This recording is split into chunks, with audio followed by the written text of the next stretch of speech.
Hello everyone, hope you all are fine. So in our previous lecture we discussed about the topic earlier models of atom, in which we basically discussed two topics, that is Thomson model and Rutherford model of atom and their drawbacks. तो जो Thompson model था, Thompson model की जो main drawback थी, that Thomson was not able to explain the result of Rutherford scattering experiment. तो उसको further explain करने के लिए रदरफोर्ड ने अपना न्यू मॉडल दिया which is known as Rutherford atomic model. But further Rutherford अपने स्कैटरिंग एक्सपेरिमेंट को तो एक्सप्लेन कर पाया, लेकिन रदरफोर्ड एटम की stability, line spectrum of atom and the distribution of electrons and energy of electron in atom, इन points को explain नहीं कर पाया. तो फर्दर अब इन ड्रॉबैक्स को ओवरकम करने के लिए जो हमारा नेक्स्ट मॉडल आया, that is Bohr's model of atom. And Bohr model of atoms depend upon two major developments. And so our today topic is the development leading to Bohr's model of atom. Clear है ये? तो what are the development which played a major role in the formulation of Bohr's model of atom? These were the dual character of electromagnetic radiations, which means that radiations possess both wave-like and particle-like property. Bohr के model से पहले ये development आ गई थी that electromagnetic radiations possess both the nature, that is wave nature as well as particle nature. Second development is the experimental results regarding atomic spectra, which can be explained only by assuming quantized electronic energy levels in atom. Clear है? जो atomic spectra के experimental result है उसको हम सिर्फ तभी explain कर सकते हैं if we consider that electronic energy level in atoms are quantized. Quantized means they have some multiple values. So let us discuss this one by one. So first, what do you mean by electromagnetic radiations? And what are the what are the nature of electromagnetic radiation? तो electromagnetic radiations को सबसे पहले discuss किया James Clark Maxwell ने.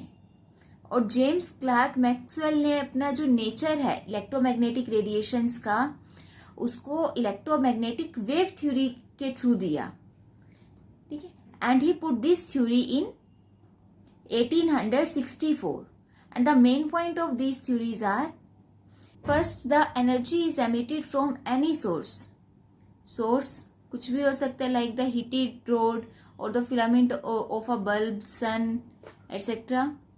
So the radiation emitted from any source continuously in the form of radiations and is known as radiant energy.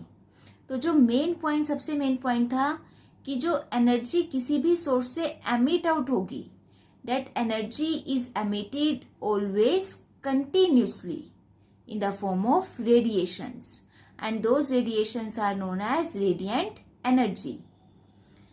And these radiation consist of electrical and magnetic field, and these electrical and magnetic fields are oscillating perpendicular to each other and further perpendicular to the direction of propagation of radiation. Clear है ये? तो यहां से हमें पता है कि three dimensional contain three axis, X axis, Y axis and Z axis, and all the three axis are perpendicular to each other. तो अगर electrical field, if electrical field oscillating in x-axis, then magnetic field oscillating in y-axis, which is perpendicular to electrical field, and both these are further perpendicular to the direction of propagation of wave, which is in z-axis. Clear है ये? अगर ये electrical field है तो magnetic field उसके 90 degree के angle पे होगी. Third point, the radiations possess wave character and travel with the velocity of light, that is 3 into 10 raised to power 8 meter per second. Fourth, these waves do not require any material medium for propagation. That is, they can travel in vacuum. For example, the radiations comes from sun. So from electromagnetic wave theory, electromagnetic wave theory से हमें ये पता चला कि जो radiation है, radiation और light का जो मेन नेचर होगा that is of wave nature. ठीक है. So what are the main important characteristics of wave? So first characteristic is wavelength. जब भी कोई पार्टिकल ऑसिलेट करेगा तो वो अपनी नॉर्मल पोजीशन से हाइयर पोजीशन की तरफ जाएगा. वो हाइयर पोजीशन अपर डायरेक्शन में भी हो सकती है और लोअर डायरेक्शन में भी हो सकती है.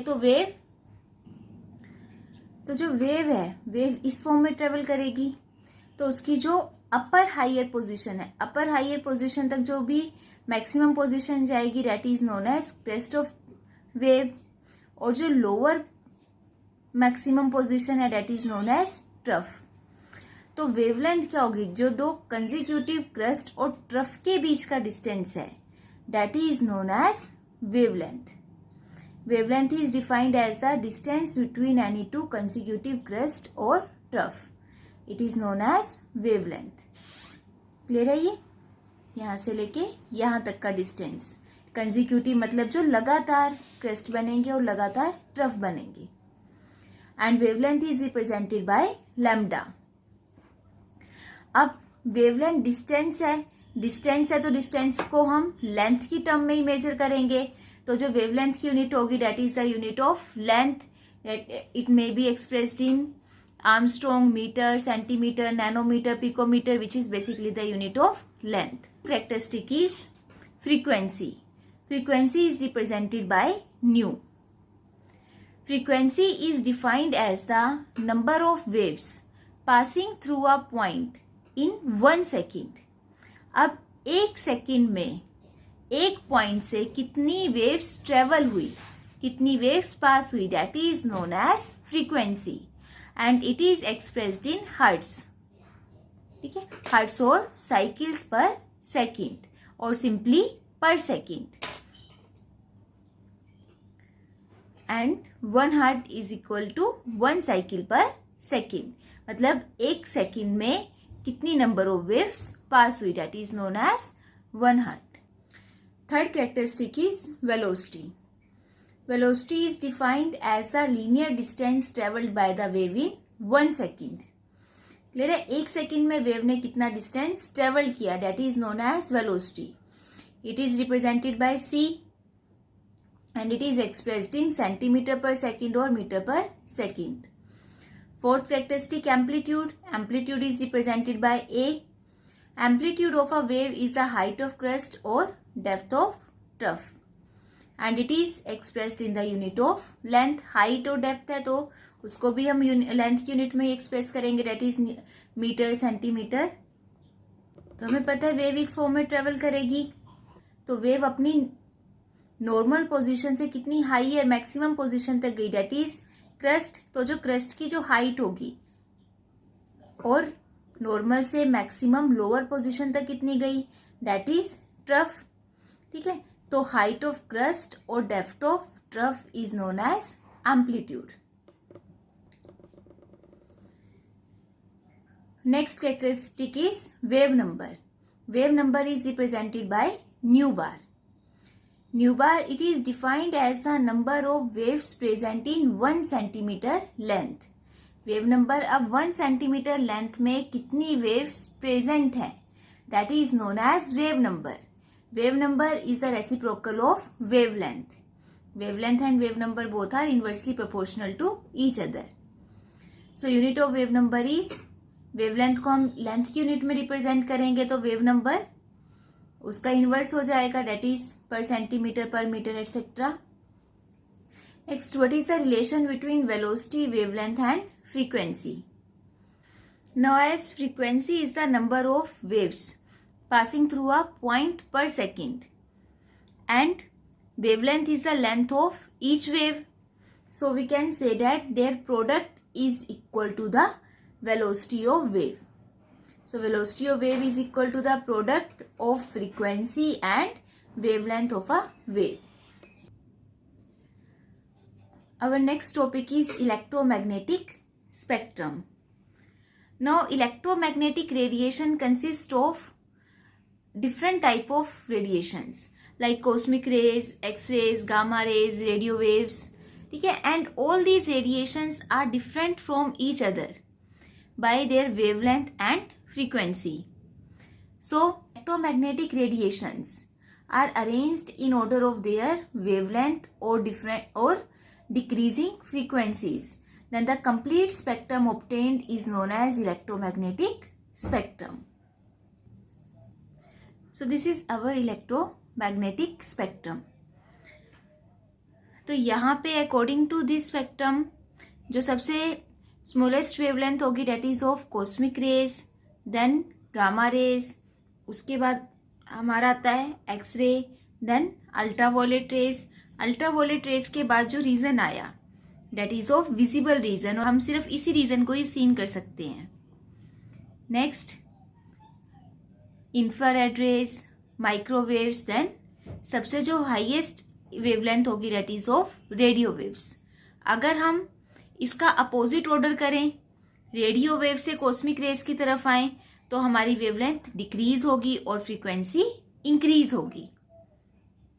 क्लियर है? So the arrangement of radiations in order of increasing wavelength is known as electromagnetic spectrum. And this electromagnetic spectrum is very very important. इससे जनरली कॉम्पिटिशन एग्जाम्स में 1 या 2 क्वेश्चंस आ ही जाते हैं हर बार. So next let us solve some numerical based upon the characteristics of wave. First is calculate the wave number and frequency of yellow radiation having wavelength of 5800 Armstrong. अब इसमें direct formula ही लगेगा, फॉर्मूले भी simple है. तो आपको wavelength given है, तो we know wavelength is represented by lambda. Wavelength of yellow radiation is 5800 angstrom. Angstrom को जब आप मीटर में कन्वर्ट करोगे 1 angstrom is equal to 10⁻⁻10 metre. Clear है? And you have to calculate wave number. So what is the relationship between wave number and wavelength? So we know wave number is inversely proportional to wavelength 1 by lambda. So from here it become equal to 1 by 5800 into 10⁻⁻10 meter, which is equal to 1.72 into 10⁻6 per meter. Second, calculation of frequency. So what is relationship between wavelength and frequency? We know velocity is equal to nu into lambda. So frequency from here it become velocity by lambda. So velocity, radiation generally travel with the velocity of light, that is 3 into 10⁸8 meter per second. So frequency is equal to 3 into 10⁸8 meter per second divided by lambda, that is 5800 into 10⁻⁻10 metre. इसको solve करने के बाद it become 5.172 into 10⁻14 पर second और hertz. Clear है ये? Second is calculate the wavelength, frequency and wave number of a light whose period is 2 into 10⁻10 second. Solution यहाँ पे टाइम पीरियड गिवन है. सेकेंड में फ्रीक्वेंसी, वेवलेंथ और वेव नंबर कैलकुलेट करना है. तो we know frequency is inversely proportional to time period. तो frequency is equal to 1/t. Cycle per second में हम कैलकुलेट करते हैं कि 1 सेकेंड में कितनी नंबर ऑफ वेव्स ट्रेवल हुई. So frequency from here is 1/2 into 10⁻10 that is 5 into 10⁻9 per second. Frequency से now we can calculate wavelength. We know c is equal to nu into lambda. So lambda is equal to velocity by frequency. Value of velocity is 3 into 10 raised to power 8 meter per second. Frequency 5 into 10 raised to power 9 per second. So इसको solve करेंगे तो lambda become 6 into 10 raised to power minus 2 meter. Third is wave number. Now we know wave number is reciprocal of wavelength. So it become 1 by 6 into 10 raised to power minus 2 meter. So it become 16.66 per meter. Clear है? बिल्कुल simple से relation है और direct ही आपको values given होगी, just value put करके आपको कैलकुलेट करना है. तो अब electromagnetic wave theory is very important theory, but इसके भी अपने कुछ ड्रॉबैक्स थे. So what are the main limitations of electromagnetic wave theory? अब इलेक्ट्रोमैग्नेटिक वेव थ्योरी ने हमें ये तो एक्सप्लेन किया कि जो लाइट का नेचर है, लाइट का नेचर वेव नेचर का होगा, और वेव नेचर के अकॉर्डिंग जो लाइट है वो इंटरफेरेंस, डाइफ्रैक्शन, ये सारी प्रॉपर्टीज इजीली एक्सप्लेन कर सकती है. ठीक है, but it could not able to explain the phenomena of black body radiations, photo electric effect, variation of heat capacity of solids as a function of temperature, the line spectra of atom with special reference to hydrogen. अगर हम light का nature, wave nature consider करते हैं तो ये properties उससे explain नहीं हुई. These properties are explained only if we consider light as a particle nature. और इलेक्ट्रोमैग्नेटिक थ्योरी के अकॉर्डिंग लाइट वेव करेक्टर की है, तो ये वाली properties electromagnetic wave theory explain नहीं कर पाई, which are the main limitations of electromagnetic wave theory. So let us discuss this phenomena one by one. So first, what do you mean by black body radiations? So black body radiation is all about कि जब भी हम किसी body को heat करेंगे तो heat करने के बाद क्या रिजल्ट आएगा. तो ब्लैक बॉडी रेडिएशंस पढ़ने से पहले हम ये पढ़ते हैं कि जब भी कोई लाइट अगर किसी बॉडी के ऊपर के साथ इंटरेक्ट करती है तब क्या होगा. सो हमें पता है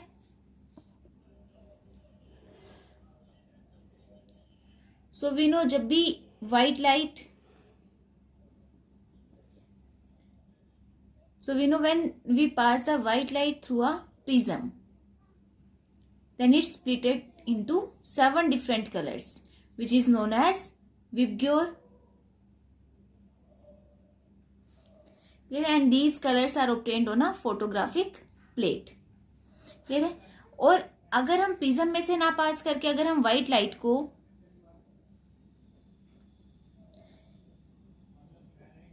किसी मैटर बॉडी के में से, किसी मैटर में से पास करवाए, तब उस केस में 3 फिनोमिना हो सकते हैं. आइदर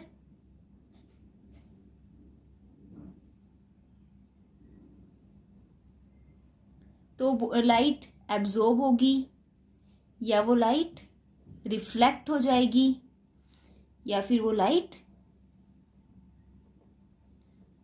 ट्रांसमिट होगी.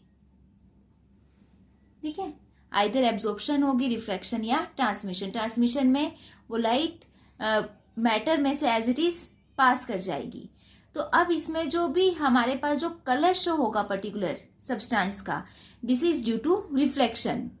कि जब भी लाइट किसी मटेरियल के साथ या किसी बॉडी के साथ स्ट्राइक करेगी, स्ट्राइक करने के बाद वो किस वेवलेंथ की लाइट रिफ्लेक्ट कर रही है, और हमारी आईज तक जिस भी वेवलेंथ की लाइट रिफ्लेक्ट होगी तो वही कलर हमें शो होगा. So the colour of any body is depend upon the wavelength of light reflected. Clear है ये? तो इसी अंडरस्टैंडिंग के साथ अब हम ये देखते हैं कि जब भी आप किसी बॉडी को हीट करोगे तब क्या होगा. What is the effect of heating on any matter object. तो बेसिकली जब भी हम किसी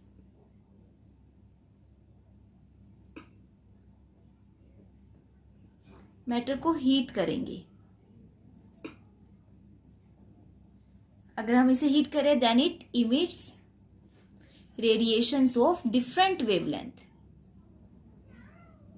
कि डिफरेंट वेवलेंथ की रेडिएशंस इमिट आउट करेगा. सो अगर हम इंटेंसिटी और वेवलेंथ के बीच में ग्राफ प्लॉट करें तो वो किस टाइप का आएगा?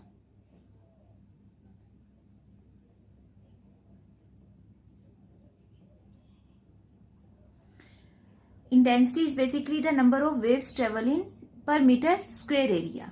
ठीक है, मीटर स्क्वायर एरिया में कितनी वेव्स ट्रेवल हुई, that is known as intensity. Intensity is generally related to the brightness of light. अगर हम कहेंगे कि लाइट की इंटेंसिटी बहुत ज्यादा है, दैट मीन्स लाइट बहुत ज्यादा ब्राइट है. ठीक है, अगर इंटेंसिटी कम है तो वो कम ब्राइटनेस की है.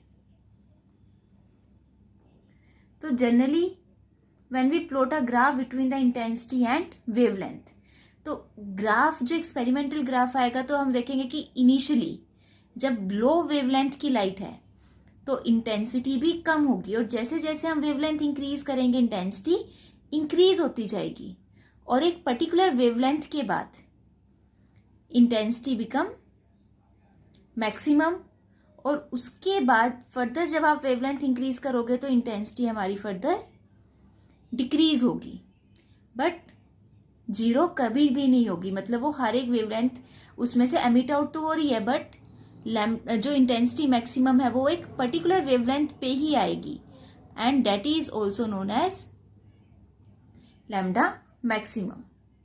क्लियर है? और ये जो ग्राफ है एक पर्टिकुलर टेम्परेचर पे आएगा. जैसे जैसे हम टेम्परेचर इंक्रीज करेंगे, if this graph is obtained at temperature T1 and when we increase the temperature from T1 to T2, so जो इंटेंसिटी है, इंटेंसिटी भी इंक्रीज हो जाएगी उसके according.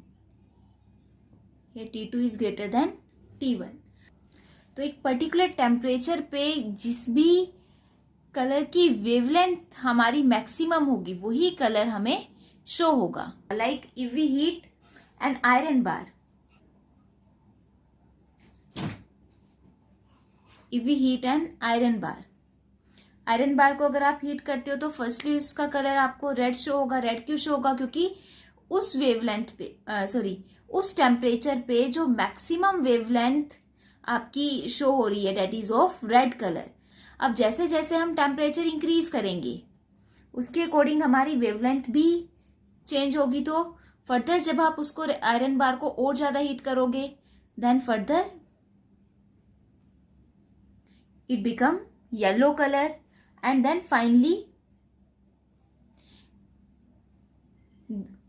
give a white glow and then blue light.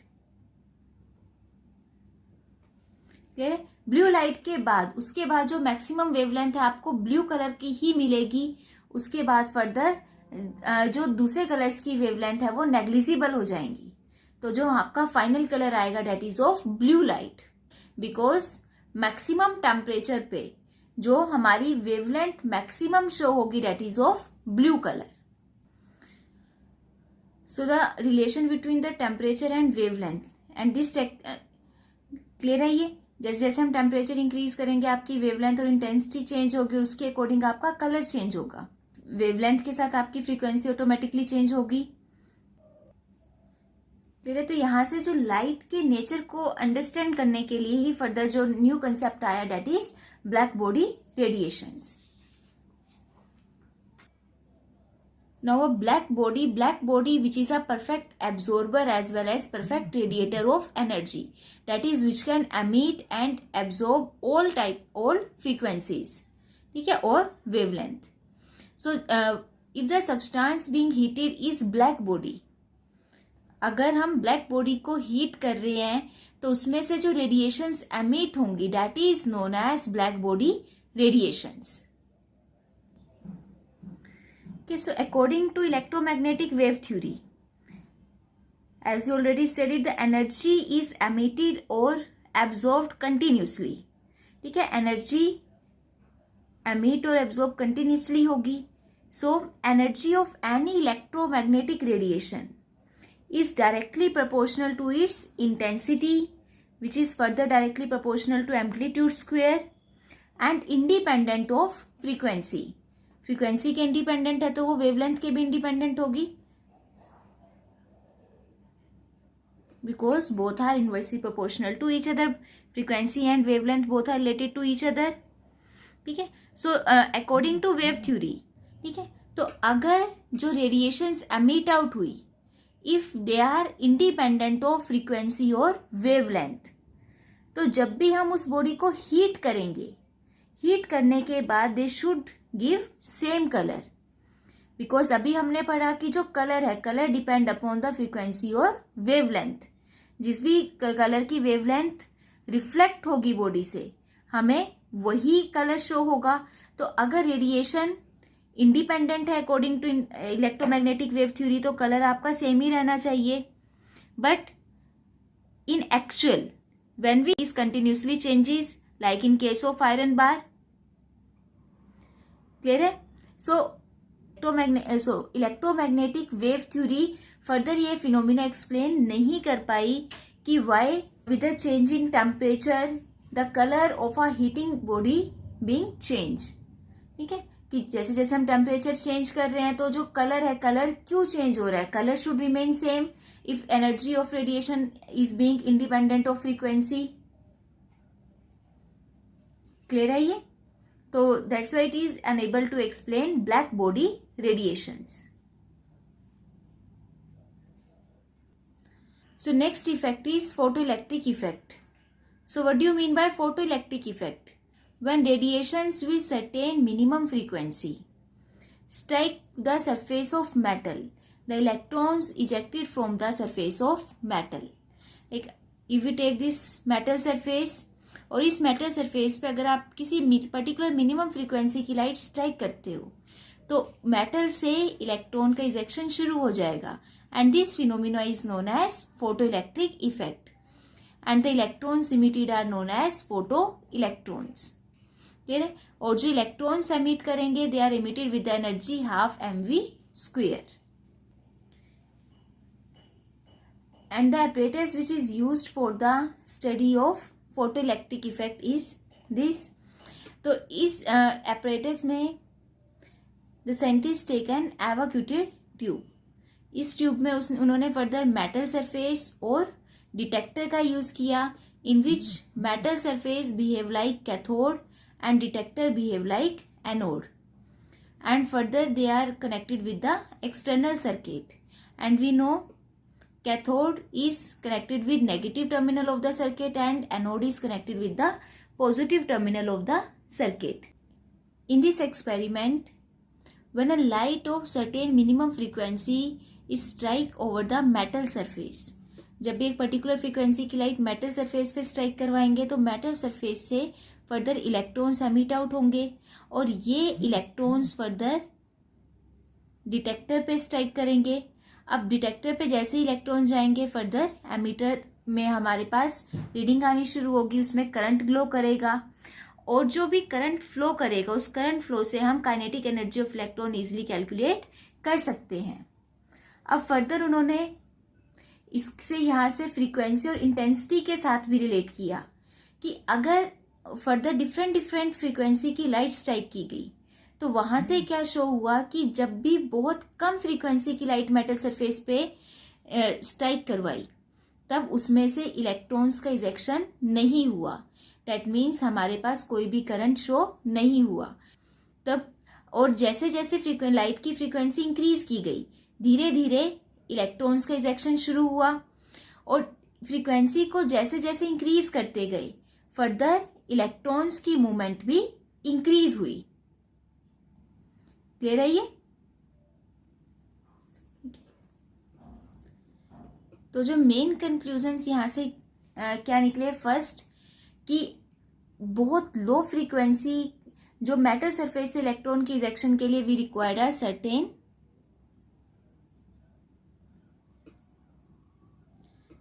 Minimum frequency of light.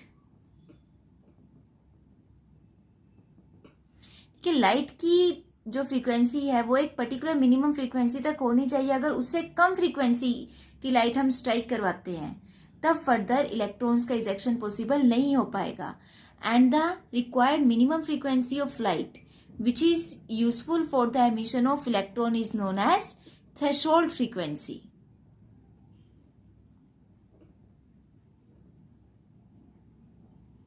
which is denoted by nu naught। Second, अब further relation check किया frequency और intensity के साथ। क्लियर है? जैसे जैसे फ्रीक्वेंसी चेंज की, इंटेंसिटी को हमने कांस्टेंट रखा। जैसे जैसे फ्रीक्वेंसी चेंज की लाइट की, तो जो वेलोसिटी है, जो इलेक्ट्रॉन्स इजेक्ट हो रहे हैं उनकी वेलोसिटी भी इंक्रीज होती गई। तो फ्रीक्वेंसी इंक्रीज करने के साथ velocity of electrons ejected are also increases। Velocity increase होगी तो उसकी काइनेटिक एनर्जी भी इंक्रीज होगी, and these are independent of intensity.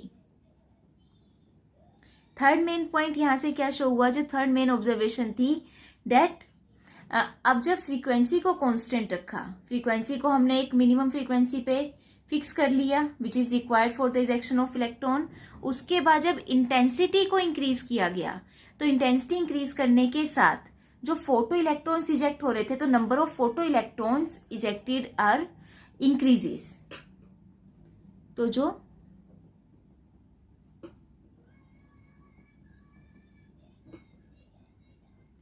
Photo electrons ejected are directly proportional to intensity and they are independent of frequency.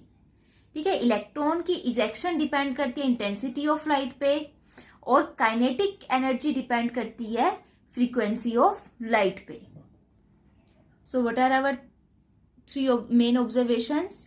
The electron are ejected only if the radiation striking the surface of metal has at least a minimum frequency which is represented by nu naught, and if the frequency is less than nu naught, no electrons are ejected, and this value is known as threshold frequency, and the minimum energy required for the ejection of electron is known as work function, which is denoted by W naught, and energy H nu naught. It is also known as threshold energy, where H is Planck's constant. Planck's constant को हम detail में next topic में study करेंगे। Second, the velocity and kinetic energy of the electron ejected depend upon the frequency of the incident radiation and is independent of its intensity. Third, the number of photo electrons ejected is proportional to the incident radiation. Clear है? This is all about photo electric effect. अब हमारा main क्या है, अब हम कर रहे हैं limitations of electromagnetic radiations, that electromagnetic radiations are not able to explain photoelectric effect। तो अब electromagnetic wave theory photoelectric effect को एक्सप्लेन क्यों नहीं कर पाई? फोटोइलेक्ट्रिक इफेक्ट में हमारा जो मेन पॉइंट है, that we required a certain minimum frequency of light for the ejection of electrons from metal surface, but according to electromagnetic theory, radiations are continuous. So if radiations are continuous, so it is possible that energy start accumulated on the surface. If energy is accumulate over the surface of metal, then after a certain time period, the radiation of all frequency should be able to eject electron irrespective of its frequency। ठीक है, electromagnetic wave theory क्या कह रही है? Electromagnetic wave theory कह रही है कि जो रेडिएशन एमिट आउट होंगी दे आर कंटिन्यूअस। ठीक है, अगर रेडिएशन कंटिन्यूसली एमिट हो रही है, तो जब भी आप किसी भी फ्रीक्वेंसी की लाइट मेटल सरफेस पे स्ट्राइक करवाओगे, तो थोड़े टाइम अब धीरे धीरे एनर्जी उस सरफेस पे, अब हम किसी भी फ्रीक्वेंसी की लाइट ले लें, लाइट उस सरफेस पे एक्यूमुलेट होना शुरू हो जाएगी, और after a certain time period जब एक पर्टिकुलर फ्रीक्वेंसी तक लाइट एक्यूमुलेट हो जाएगी, तो वहां से फर्दर इलेक्ट्रॉन का इजेक्शन शुरू हो ही जाएगा। So all frequency of light are able to eject the electron. तो उस केस में फ्रीक्वेंसी ऑफ लाइट का कोई भी इफेक्ट नहीं पड़ेगा। और फोटो इलेक्ट्रिक इफेक्ट में हमने स्टडी किया कि एक पर्टिकुलर फ्रीक्वेंसी के बाद ही इलेक्ट्रॉन का इजेक्शन शुरू हुआ। तो both these are contradict to each other. Electromagnetic wave theory कहती है कि किसी भी फ्रीक्वेंसी की लाइट हो, लाइट एक्यूमुलेट होगी तो इलेक्ट्रॉन का इजेक्शन शुरू होगा ही होगा, तो इलेक्ट्रॉन के इजेक्शन पर फ्रीक्वेंसी ऑफ लाइट का कोई भी इफेक्ट नहीं पड़ता। और फोटो इलेक्ट्रिक इफेक्ट के अकॉर्डिंग इलेक्ट्रॉन का इजेक्शन तभी पॉसिबल होगा when a light of certain minimum frequency is strike over the metal surface. तो both are in contradict to each other, that's why electromagnetic wave theory are also not able to explain photoelectric effect. I hope you clear the concept. Thank you and have a nice day.